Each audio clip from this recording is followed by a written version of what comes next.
जी अस्सलाम वालेकुम। नशे का इलाज जो है वो मोस्टली एक मिस्टीरियस किस्म का इलाज समझा जाता है और माशरे में मोस्टली ये देखा गया है कि अक्सर लोग सवाल करते हैं कि आप नशे का इलाज करते कैसे हैं। मैं इसी पे कहना चाह रहा हूँ कि नशे का इलाज मिस्टीरियस नहीं है। It's just like a treatment, just like any other treatment. हमने इसको मिस्टीरियस बना दिया है। बाज़ दफ़ा ऐसी सर्विसेज हमें सोसाइटी के अंदर बाज़ रिहैब सेंटर में मिल जाती हैं जहां हमें लगता है कि बड़ा मिस्टीरियस सा इलाज है।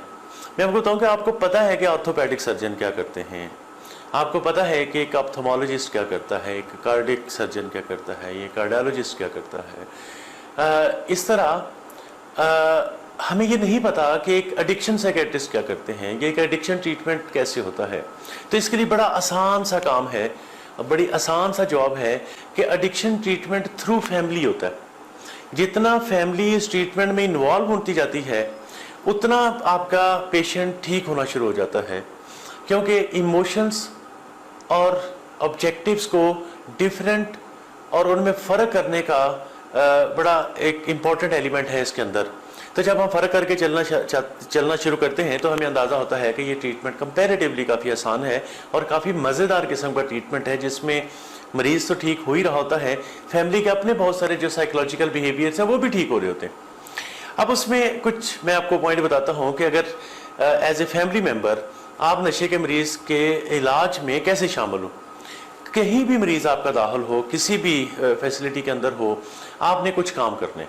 मिसाल के तौर पे जो पहला द मोस्ट इम्पॉर्टेंट काम है वो ये है कि involve your self in this process.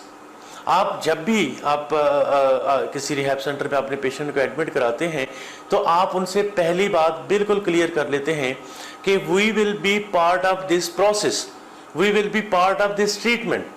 क्योंकि जब ये एक ट्रीटमेंट है तो इसमें इतना मिस्टीरियस होने की क्या ज़रूरत है, इसको इतना छुपाने की क्या ज़रूरत है। तो आप अपने ट्रीटमेंट प्रोसेस में शामिल हो जाते हैं। जब आप ट्रीटमेंट प्रोसेस में शामिल होते हैं तो फिर आप डिजीज़ के बारे में लर्न करना शुरू करते हैं। आप ये समझना शुरू कर देते हैं कि नशे की बीमारी होती कैसी है। ये नशा जिस्म में जब लोग शराब पीते हैं, जब लोग कोई और केमिकल लेते हैं तो जिस्म में जाता कहाँ है, जिस्म में कहाँ डिपॉजिट हो जाता है। तो ये मोस्टली जो नशे हैं ये फैट सॉल्युबल होते हैं, ये जिस्म के फैट्स में जाके एब्सॉर्ब होते हैं। चूँकि इसके अंदर ज़्यादा पोर्शन जो है वो साइकोलॉजिकल फैक्टर्स का है, तो जो फिज़िकल इलनेस है ये कंपैरेटिवली कम है। इसमें डिफरेंट लिटरेचर हैं जो ये इसको कोट करते हैं, लेकिन मेरा अपना एक्सपीरियंस है कि इसमें ऑलमोस्ट 30%, 25 to 30% जो है वो फिज़िकल पार्ट है जिसे डिटॉक्स में पूरा किया जाता है, और जो 70-80% है ये साइकोलॉजिकल ट्रीटमेंट है। तो जब आप ट्रीटमेंट प्रोसेस में शामिल हो जाते हैं एज ए फैमिली मेम्बर तो फिर आप डिजीज़ के बारे में लर्न करते हैं, आप बिहेवियर्स के बारे में लर्न करते हैं, आप अपनी बहुत सारी चीज़ें हैं जिनको आप इस काउंसलिंग प्रोसेस के थ्रू आप हील करते हैं। और फिर इसमें आपको मौका मिलता रहता है कि आप अपने पेशेंट से मिलते रहें। जितना ज़्यादा आप पेशेंट से मिलेंगे उतना ज़्यादा आपका और पेशेंट का इंटरेक्शन बढ़ता रहेगा और उतनी ज़्यादा जो बातचीत है आपके अपने पेशेंट के साथ करते रहेंगे और बहुत सारे मामला जो है इस दौरान ठीक होना शुरू हो जाते हैं। जब आप ट्रीटमेंट में शामिल होते हैं तो फिर आप अपने एनेबलिंग और प्रोवोकिंग बिहेवियर्स पे भी काम करते हैं। जिस भी घर में नशे का खेल खेला जा रहा होता है, जिस भी घर में नशे का मरीज होता है, उस घर की अगर हम ये कहें कि मेन दरवाजे से अगर नशा आ रहा है तो उसकी दीवारें फलांग के, उसके रोशनदान से, उनकी खिड़कियों से जो घर में चीज़ दाखिल हो रही होती है वो शक वहम है, वो एक दूसरे पे भरोसा ना करने का एक अमल है, और ये फैमिली मेम्बर्स के अंदर चल रहा होता है।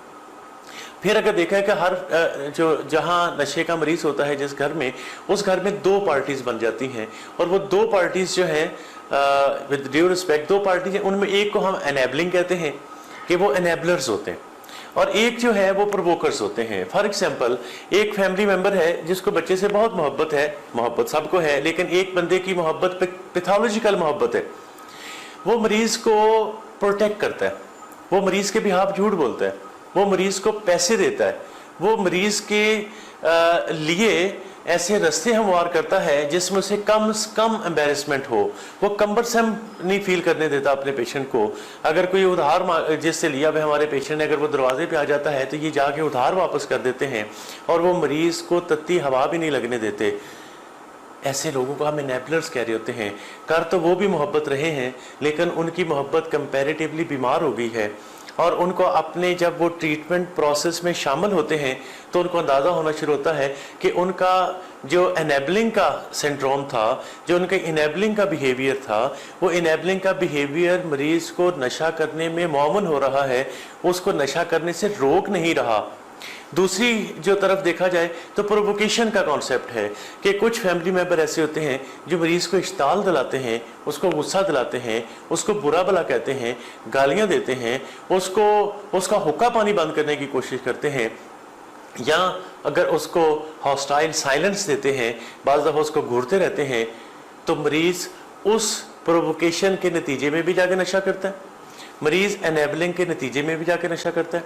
तो इन दोनों पार्टीज को जब ये ट्रीटमेंट प्रोसेस में शामिल होते हैं तो उनकी अपनी एनेबलिंग और प्रोवोकेशन का जो एलिमेंट है उस पे काउंसलर्स काम करना शुरू करते हैं, और वही जब एनेबलिंग और प्रोवोकिंग को हील करने के बाद वो अपने पेशेंट से इंटरेक्शन स्टार्ट करते हैं तो वो एक साफ़ सुथरी कम्युनिकेशन की तरफ बढ़ते हैं।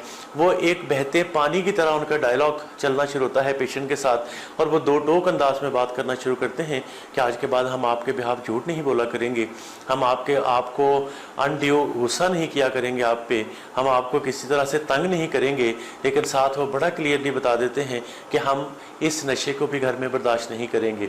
तो जब आप प्रोसेस में शामिल होते हैं तो फिर आप फर्दर क्या आप करते हैं कि आप इन एनेबलिंग और प्रोवोकिंग बिहेवियर को हील कर लेते हैं। अच्छा, अब हील करते हैं तो चूंकि आप प्रोसेस का हिस्सा हैं तो आप इस प्रोसेस में जब आगे बढ़ते हैं तो आप मरीज के बिहाफ जो एक्सक्यूजेस बनाते हैं उन एक्सक्यूजेस को भी आप एलिमिनेट करते हैं, क्योंकि इन एक्सक्यूजेस से आज तक रिजल्ट तो आया नहीं, इन एक्सक्यूजेस से फ़ायदा तो हुआ नहीं, इन एक्सक्यूजेस के बिहाफ मरीज के नशे को प्रोटेक्शन मिलती रही। हमने उसके स्कूल जाने का मामला जो था उसमें झूठ बोले, हमने उसके ऑफिस से रिलेटेड झूठ बोले, हमने उसकी सोशल लाइफ में जो किसी गमी खुशी में शामिल नहीं होता था उसके बिहाफ हमने एक्सक्यूजेस बनाए। जब वो किसी के साथ मिसबिहेव करता था तो हमने एक्सक्यूजेस बनाए कि आज इसका मूड ख़राब था, ये परेशान है क्योंकि इसकी तालीम अच्छी नहीं चल रही, या इसका रोज़गार नहीं है, या आजकल महंगाई बहुत है, एंड सो ऑन। हम बहुत सारे एक्सक्यूजेस बनाते हैं अपने मरीज़ के बिहाफ। तो जब आप ट्रीटमेंट प्रोसेस में शामिल हो जाते हैं तो आप एक्सक्यूजेस बनाने छोड़ देते हैं। एक्सक्यूजेस बनाना छोड़ने का नाम है कि आप मरीज के बिहाफ जो डिफेंसेस आपने बना रखे हैं उनसे बाहर आ जाते हैं। अब डिफेंसेस जो हैं वो डिफरेंट किस्म के, मिसाल के तौर पे एक डिनाइल है, बड़ा स्ट्रॉन्ग एक चीज़ है। हमें ये हमेशा लगता है कि हम अगर आंखें बंद कर लेंगे तो नशे का मर्ज जो है ये घर से भाग जाएगा। अगर हम अपने मरीज की मिन्नतें करेंगे, हम उसके बिहाफ अगर कोई चढ़ावे कहीं चढ़ाएंगे किसी जगह पे जाके तो शायद हमारे मरीज़ को एहसास होगा। बाज़ दफ़ा हम रोते भी हैं अपने मरीज़ के आगे कि शायद इसको हम पे तरस आ जाएगा। बीमारियां तरस नहीं खाती, बीमारियां इलाज करवाती हैं, बीमारियां इलाज की डिमांड करती हैं। तरस खाने से आज तक अगर बीमारियां ठीक होती तो शायद हर बंदा घर पे बैठ के मस्कीनियत की एक ज़िंदा मिसाल बन जाता और उनके मरीज़ घर पे ठीक हो जाते। ऐसा नहीं होता। आप एक शुगर बढ़ जाए किसी मरीज़ की और वो बेहोश हो जाए और आप उसको चूमना शुरू कर दें कि शायद चूमने से इसकी शुगर ठीक हो जाएगी, आपको उसके लिए प्रॉपर इलाज में जाना पड़ेगा, फिर उसकी शुगर ठीक होगी। तो हम अपने डिनाइल से बाहर आने की कोशिश करते हैं, हम अपने काउंसलर के साथ दिल खोल के बात करते हैं। फिर हम वो जो रैशनलाइज करते थे अपने मरीज़ के बिहाफ कि आजकल महंगाई बहुत है, आजकल जो है वो लॉ एंड ऑर्डर का मसला बहुत है, आजकल मौसम ऐसा है, ऐसे मौसम में ये नशा फलां चीज़, ये जो हम रैशनलाइज करते हैं, जो दलीलें देते हैं मरीज़ के बिहाफ, उनसे हम छुटकारा हासिल कर लेते हैं। फिर और जो हम करते हैं कि हम चीज़ों को एक्सटलाइज कर देते हैं कि इसके दोस्त ऐसे हैं जिनकी वजह से ये है, इसका मसला नहीं है। देखिए, दोस्त नशा कराते हैं या हम खुद करते हैं, नशे की चॉइस एक डर्टी चॉइस हो सकती है। नशे का बीमारी में बदलना ये हमारी चॉइस नहीं होती। शहर में बहुत सारे लोग चीनी खा रहे होंगे, लेकिन सब डायबिटिक नहीं हो जाते। लेकिन जो डायबिटिक हो जाता है उसके बाद उसके लिए लाइफ पैटर्न चेंज करना ज़रूरी है। बहुत सारे लोग नशा करते हैं, सारे नशे के मरीज़ नहीं बन जाते। तो ये जो हम एक्सटर्नलाइज करते हैं चीज़ों को कि इसके दोस्तों ने ऐसा किया या दोस्तों की वजह से ऐसा हुआ, ये सारे एक्सक्यूज़ेस हैं। हम अपने इन एक्सक्यूज़ेस पे, इन डिनाइल फैक्टर्स पे, इन डिफेंस मैकेनिज़म्स पे काम करते हैं ताकि हमारी मरीज़ के साथ कम्युनिकेशन जो है वो बिल्कुल स्मूथली चलनी शुरू हो। तो जब फैमिली मेम्बर्स ट्रीटमेंट में आते हैं और चूँकि वो अब ट्रीटमेंट प्रोसेस का हिस्सा बन चुके हैं और वो अपनी एनेबलिंग और प्रोवोकिंग में काम कर चुके हैं, तो ये एक एलिमेंट आता है फैमिली मेम्बर्स के अंदर, वो है रिजेंटमेंट्स का, रीसेंटमेंट। अब उन्हें बाज़ दफ़ा एक ही मैसेज अपने दिमाग को बार बार देते हैं और वो मोस्टली वो मैसेज नेगेटिव होता है। अब एक नेगेटिव मैसेज बार बार जा रहा है। फॉर एग्जांपल क्या नेगेटिव मैसेज हो सकता है, जैसे अगर पेशेंट जो है वो एक स्टूडेंट थे, तो अब वालिदैन को बार बार ये एक मैसेज आ रहा था, काश ये पढ़ जाता, काश इसके पास डिग्री होती, काश ये किसी काम का होता, काश इसके ग्रेड अच्छे आते एंड सो ऑन। अब वो नहीं आए और नहीं आए बिकॉज ऑफ ड्रग्स। तो जब वो नहीं आए तो फैमिली बार बार काश ऐसा हो जाता, अगर वो जॉब कर रहे थे तो उनको जॉब से फायर कर दिया गया, या वो जॉब परफॉर्मेंस अच्छी नहीं हुई थी, या उनका बिजनेस अच्छा नहीं चल रहा था। तो बार बार फैमिली एक रिजेंटमेंट्स का मैसेज देती है अपने आप को, और इस रिजेंटमेंट का मैसेज देने से उनकी अपनी फिजिकल हेल्थ अफेक्ट होती है। क्योंकि जब साइकोसोमेटिक कॉन्सेप्ट के देखेंगे, एक चीज़ें आप सोचते जा रहे हैं बार बार और वो आहिस्ता आहिस्ता आपकी फिजिकल सेल्फ का हिस्सा बननी शुरू हो जाती हैं। बाज़ दफ़ा लोगों को ब्लड प्रेशर, हार्ट इश्यूज़, ये सारे चीज़ें भी होनी शुरू हो जाती हैं। तो जब आप ट्रीटमेंट प्रोसेस का हिस्सा बनते हैं as a family member, patient का तो इलाज हो रहा है, आप as a family member counselling में आना शुरू हो जाते हैं, अपनी रिजेंटमेंट्स पे काम करना शुरू करते हैं, अपने डिफेंस पे काम करना शुरू करते हैं। तो फिर काउंसलर आपको वन बाय वन इन सारे मामलात पे काम करने की तरफ इनवाइट करता है। तो आप and then you start treating your own problems. इसके अलावा भी अगर कोई आपके साइकोलॉजिकल इश्यूज हैं, कोई एंगर का प्रॉब्लम है या कोई मैरिटल कॉन्फ्लिक्ट्स हैं, तो पहले हम वो एज ए प्रोफेशनल आपकी मदद कर रहे होते हैं ताकि आप हमारे पेशेंट के लिए, जब पेशेंट डिस्चार्ज के बाद घर जाएगा, तो आप एज ए हेल्दी फैमिली के तौर पे सामने आए।